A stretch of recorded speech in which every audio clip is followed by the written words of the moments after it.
दिलाने के लिए आप लोगों से दरखास्त है, आप लोग वापस वहां से आए और अंदर यहां बैठे। 5 साल में एक बार मौका मिलता है अपनी लड़ाई लड़ने के लिए। मैं अपना भाषण यही रोकूंगा जब तक हमारे सभी साथी लोग वापस यहां पर हॉल में नहीं आ जाते।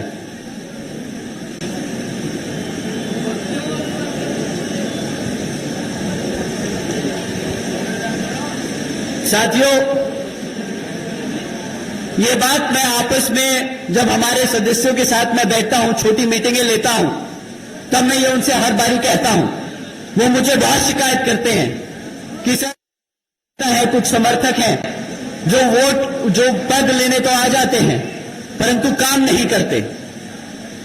मैं उनसे बोलता हूं कि सर इन लोगों को आप पद देते हैं और इनसे उम्मीद करते हैं काम करे, तो शायद वो अनफेयर होगा, वो वाकिफ नहीं होगा।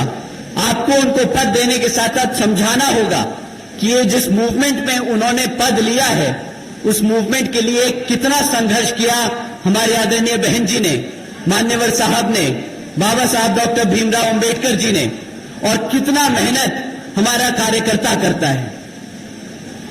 एक आदमी जो पद लेकर या पटका पहनकर गुमराह करता है या काम नहीं करता, उससे पूरे समाज में जो सभी मेहनतकश लोग हैं जो दिन रात एक करते हैं इस समाज के लिए, इस पार्टी के लिए, इस मूवमेंट के लिए, उनके साथ वो गद्दारी करते हैं। ऐसे गद्दारों के साथ हमें हाथ बटाने की जरूरत नहीं, हमें इनको आगे बढ़ाने की जरूरत नहीं। तो हम इनको आगे से इग्नोर करके चलेंगे।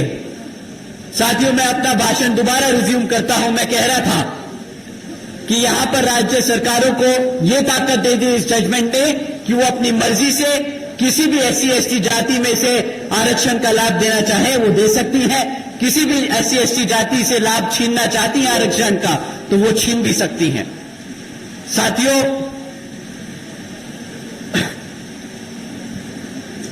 आप सभी जानते हैं आरक्षण की मूल भावना प्रतिनिधित्व की है, समाज को आगे बढ़ाने की है, लेकिन इसको बार बार गरीबी हटाओ योजना बनाने की कोशिश की जाती है कि कह के कि कोई जाति ज्यादा पैसे से संपन्न हो गई तो उसको आरक्षण की जरूरत नहीं। साथियों, भाजपा और कांग्रेस ने ये सोची समझी साजिश के तहत जजमेंट पास कराकर देश से आरक्षण खत्म करने के लिए ये पहला कदम उठाया है।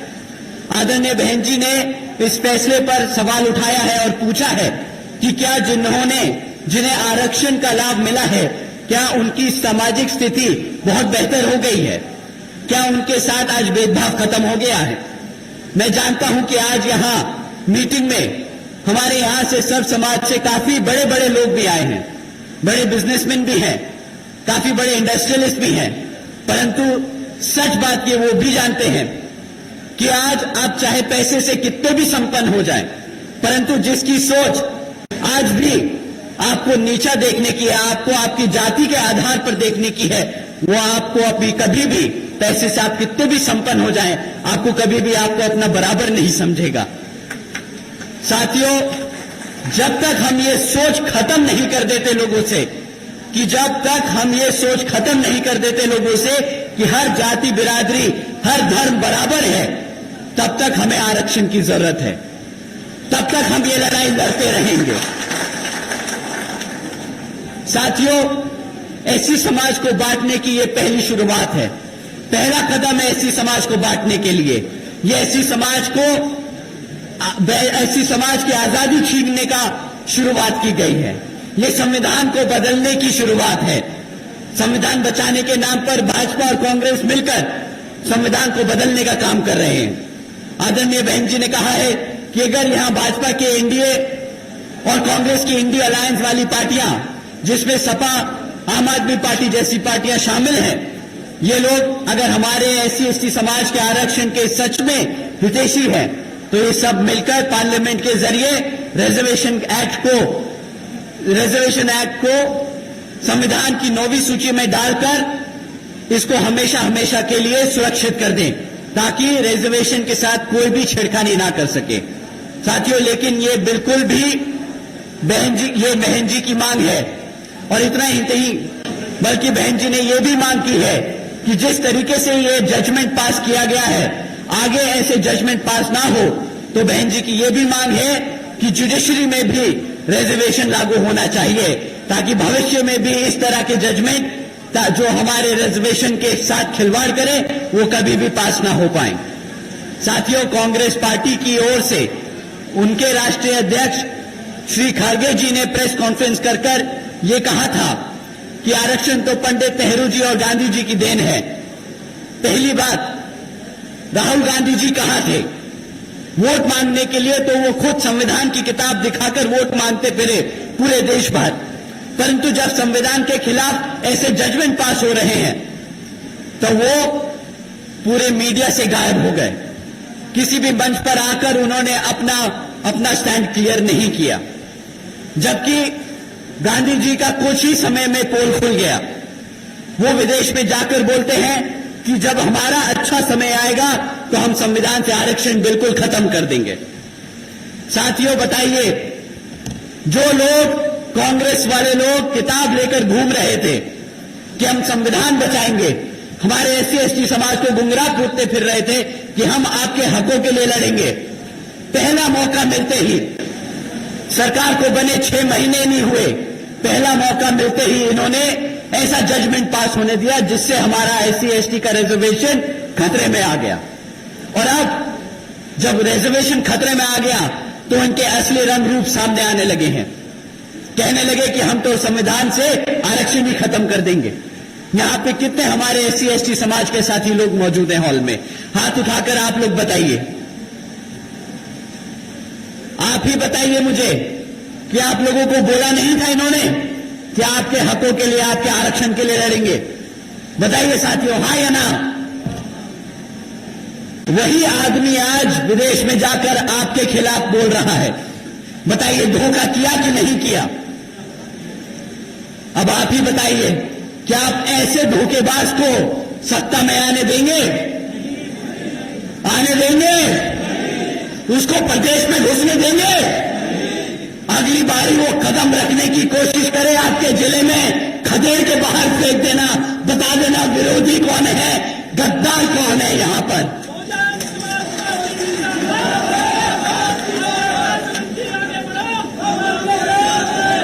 दूसरी बात साथियों, कांग्रेस के राष्ट्रीय अध्यक्ष जी एससी समाज से आते हैं, ये सब जानते हैं। वो अगर बाबा साहब के संघर्षों को नजरअंदाज कर ये कहते हैं कि भाई ये तो पंडित नेहरू जी और गांधी जी की देन है आरक्षण, वो हमारे एससी समाज को गुमराह करने का काम कर रहे हैं, बांटने का काम कर रहे हैं। तो साथियों, ऐसे लोगों से भी हमें मान्यवर साहब ने ऐसे ही लोगों से मान्यवर साहब श्री काशीराम जी ने हमें इनसे संभल कर रहने को कहा था। इनफैक्ट इनके लिए तो आदरणीय मान्यवर साहब श्री काशीराम जी ने एक नाम भी दिया था, जो एससी होकर हमारे समाज को गुमराह करने का काम करते हैं। आप लोग जानते हैं उन्हें क्या कहते हैं? क्या कहते हैं? क्या कहते हैं? चमचा।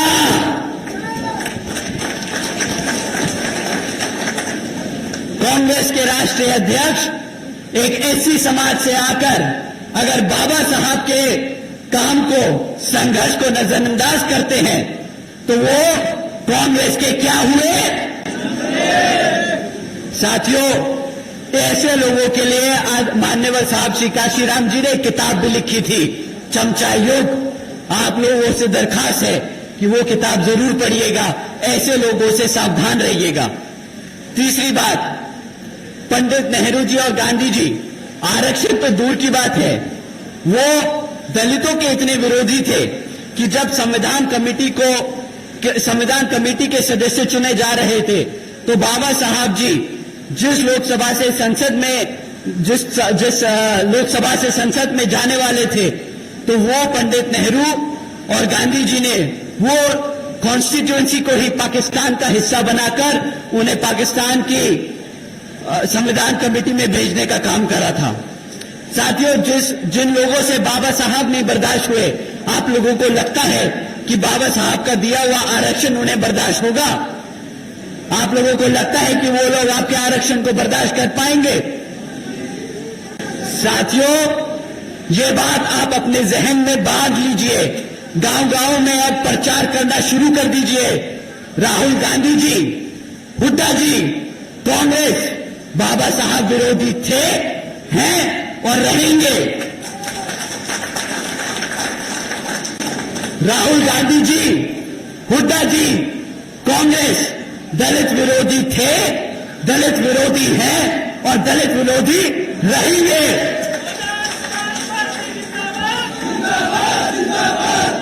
साथियों,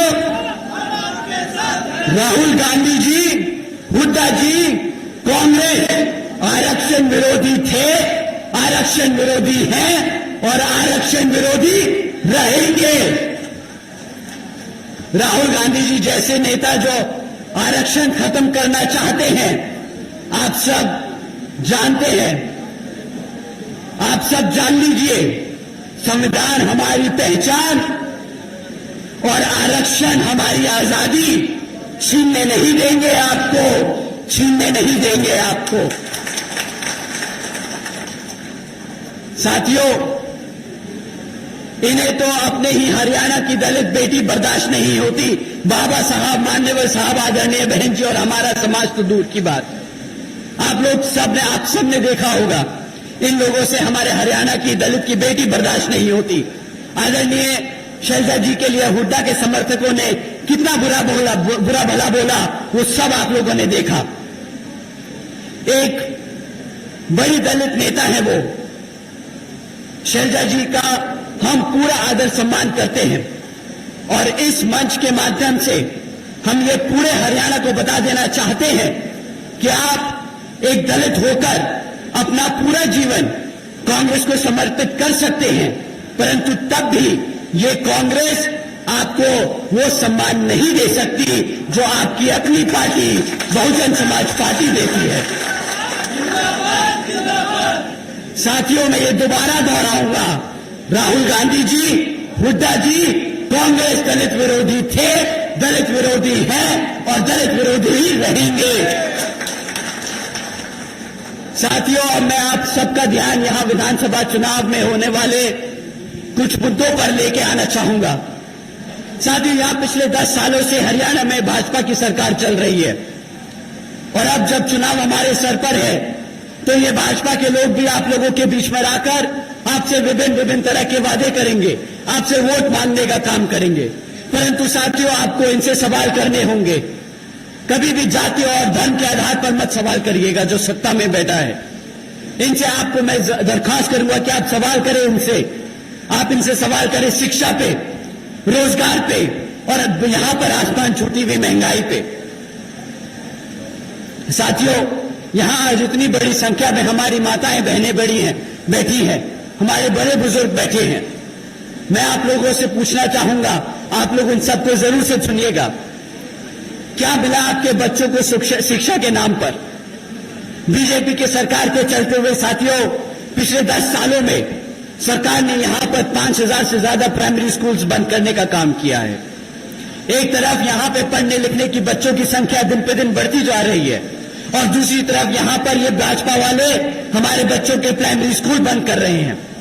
इतना ही नहीं साथियों, आज 2,200 से ज्यादा सरकारी सीनियर सेकेंडरी स्कूल्स में 1,000 से ज्यादा स्कूलों में प्रिंसिपल्स तक नहीं है। हमारे सीनियर स्कूल्स में, सीनियर सेकेंडरी स्कूल में अगर प्रिंसिपल नहीं होंगे तो हमारे बच्चों को पढ़ाएगा लिखाएगा कौन? इतना ही नहीं, बल्कि 2017 से हमारे एससी एसटी ओबीसी समाज के छात्रों की जो स्कॉलरशिप का पैसा था जो सरकार से मिलता है, वो भी इन लोगों ने हमारे बच्चों को नहीं दिया। साथियों, जब आपके बच्चों के स्कूल बंद कर दिए जाएंगे, जब आपके बच्चों के स्कूलों में शिक्षकों को भर्ती नहीं किया जाएगा, उनके स्कॉलरशिप का पैसा रोका जाएगा, तो आप ही बताइए क्या आपके बच्चों के भविष्य से ये खिलवाड़ होगा कि नहीं? बताइए, आपके बच्चों का भविष्य खतरे में डाला कि नहीं? यहां मेरे सभी युवा साथी हैं, आप बताइए कि आपकी पढ़ाई से खिलवाड़ किया कि नहीं? अरे अगर पढ़ाई से खिलवाड़ किया तो जरा बताओ चंडीगढ़ को कि खिलवाड़ किया और दोबारा नहीं दोहराने देंगे। यहां पर दर्शन लाल खेड़ा को जिताकर विधानसभा में भेजने का काम करेंगे, वो यहां पे आपके बच्चों की शिक्षा के लिए काम करेंगे। साथियों, पिछले 10 सालों में यहां पर मिला है तो सिर्फ क्या, आपके बच्चों को पढ़ाई के नाम पर यहां पे पेपर लीकों की खबरें सुनने को मिली, बस और कुछ नहीं मिला है।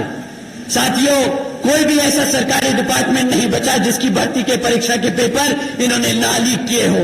इन्हें बहाना मिल जाता है हमारे बच्चों को सरकारी नौकरी ना देने का। कोई बच्चा इतनी मेहनत करता है, पढ़ाई लिखाई करता है, इतना पैसा खर्चता है, लोन लेकर पढ़ाई करता है ताकि एक सरकारी नौकरी लग जाए, परीक्षा देता है और बाद में क्या पता चलता है कि मेरा पेपर लीक हो गया, उनको बहाना मिल गया सरकारी नौकरियां रद्द करने का। कहां जाएगा हमारे समाज का बच्चा जब वो नौकरी नहीं ले सकता? आप ही बताइए। उसको उसका भविष्य छीनने का काम कर रही है ये भाजपा की सरकार के नहीं। साथियों, हकीकत तो यह है कि ये भाजपा और ये कांग्रेस दोनों ही जिम्मेदार हैं हमारे बच्चों की शिक्षा, हमारे बच्चों के भविष्य से खिलवाड़ करने के लिए। एक सत्ता में रहकर हमारे बच्चों के साथ बच्चों के भविष्य से खिलवाड़ कर रहा है तो दूसरा विपक्ष में बैठकर उसको घेरता नहीं इस मुद्दों पर। आप ही बताइए, क्या ऐसी पार्टी को दोबारा दोहराने देंगे आप? क्या ऐसी पार्टी को दोबारा सत्ता में आने देंगे आप? क्या ऐसी पार्टी को अपने विधानसभा में घुसने देंगे आप? साथियों, शिक्षा अगर अपनी सुरक्षित करनी है तो इन्हें लो बसपा के गठबंधन को जिताना है, यहां पर अपने दर्शन लाल खेड़ा जी को जिताना है। साथियों, एक तरफ इन्होंने हमारे बच्चों के स्कूल बंद किए, प्राइमरी स्कूल्स में भर्ती नहीं करी, हमारे स्कॉलरशिप का पैसा रोका, और दूसरी तरफ आदरणीय बहन कुमारी मायावती जी की योजनाएं हैं। आप जानते होंगे, अगर आप नहीं जानते तो आप जाके अपने सभी बच्चों, अपने सभी साथियों को जरूर बताइएगा। बहन जी के अपने शासनकाल के दौरान बहन जी ने 12वीं तक की शिक्षा फ्री कराने के लिए अपने बच्चों को 600 करोड़ से ज्यादा की लागत उन पे खर्चने का काम किया था। 7 लाख बच्चों को 12वीं तक की शिक्षा आदरणीय बहन जी ने फ्री में देने का काम किया पूरे प्रदेश में।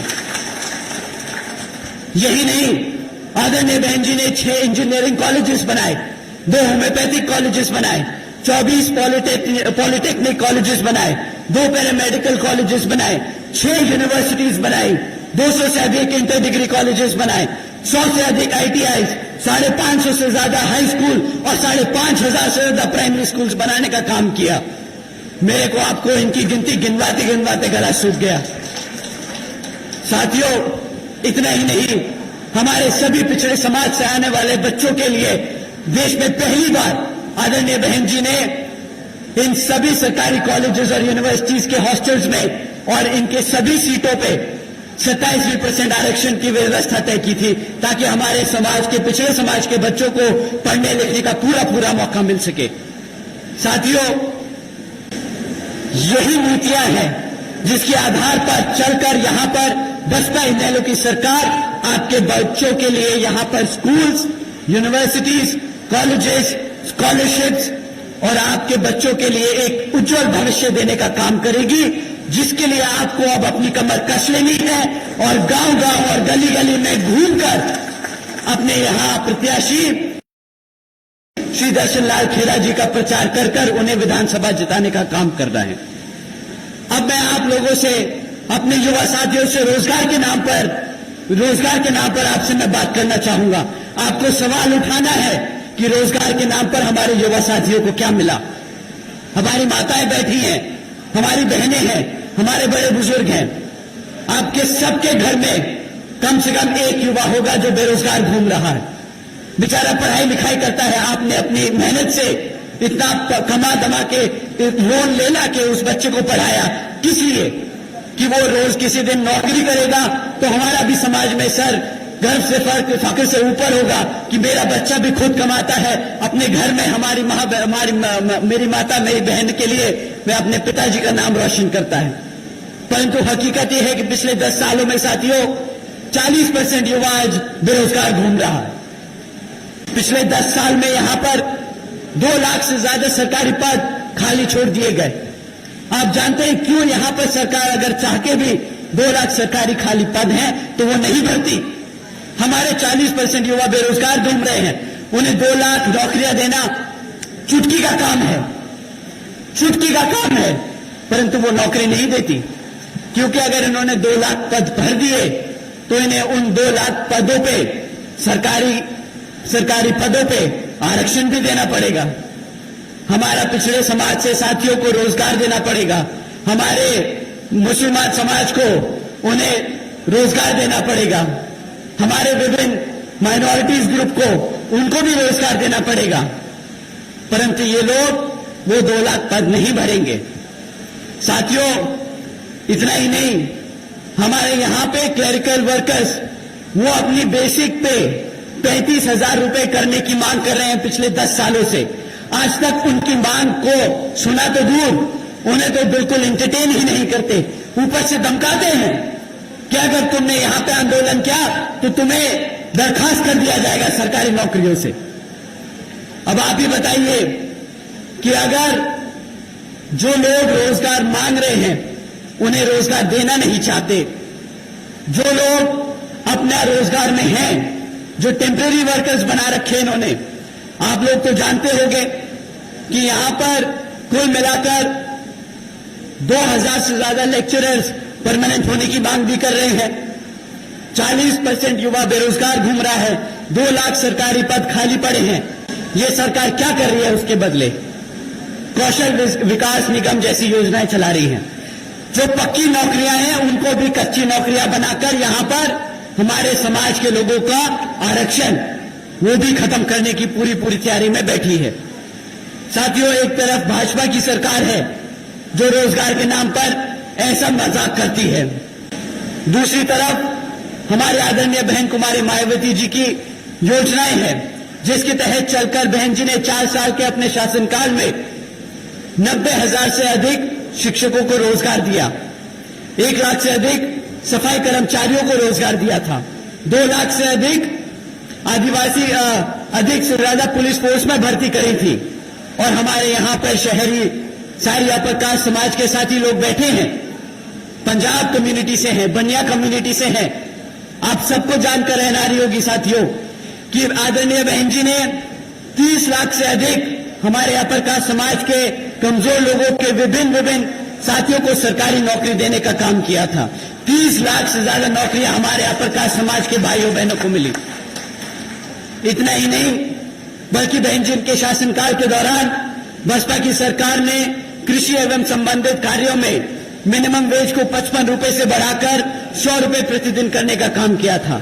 अन्य पिछड़े वर्गों की वार्षिक आय की क्रीमी लेयर की वार्षिक आय को बढ़ाकर 3 लाख रुपए से बढ़ाकर 5 लाख रुपए बढ़ाने का काम किया था।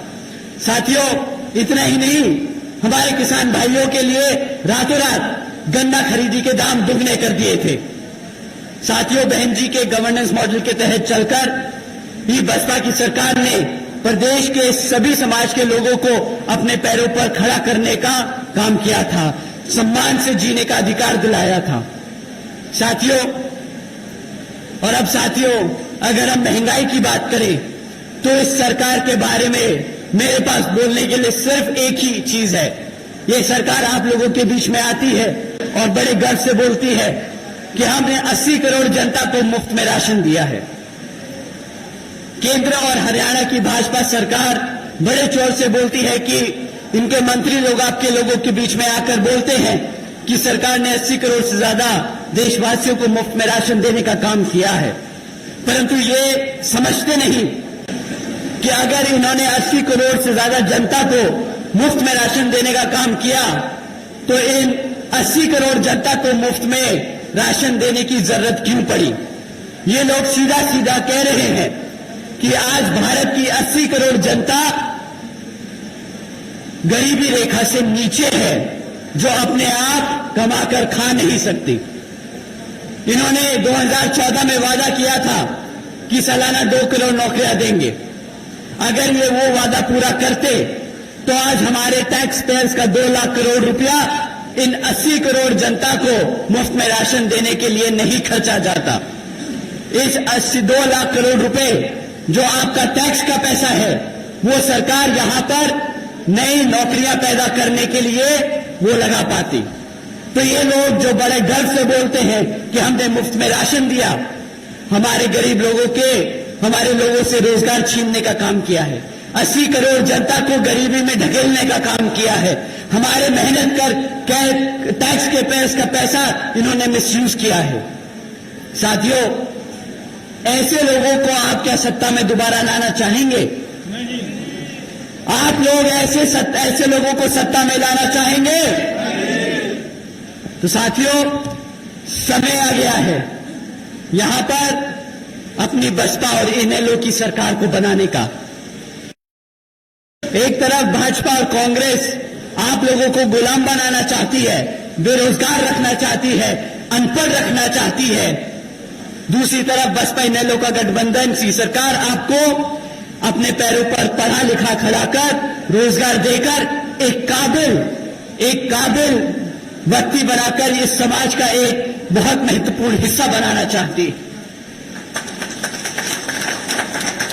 साथियों, इन्हीं कुछ जरूरी बातों के साथ ही आप सभी लोगों से मेरे व खासकर आदरणीय बहन कुमारी मायावती जी की भी ये विशेष अपील है कि इस विधानसभा चुनाव में आप सभी हर मोर्चे पे सावधान रहे।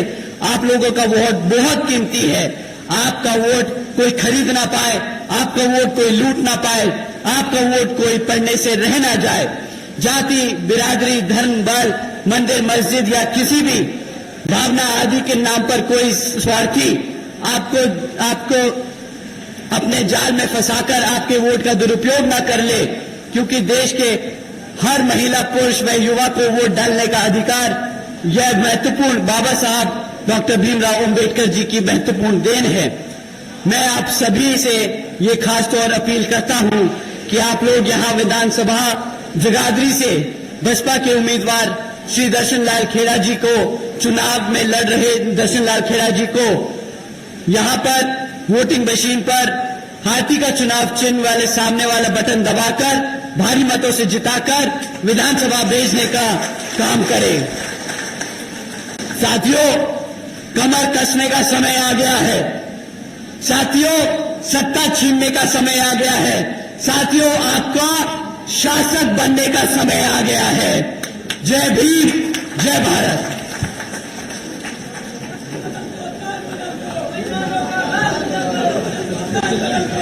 हमारे बीच में इंडियन नेशनल लोकदल पार्टी के पूर्व विधायक दिलबाग सिंह जी भी पहुंचे हैं। उनका भी यहां पहुंचने पर बहुत बहुत आभार व्यक्त किया जाता है। धन्यवाद।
हेलो हेलो स्टार्ट करो यार।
चलो चलो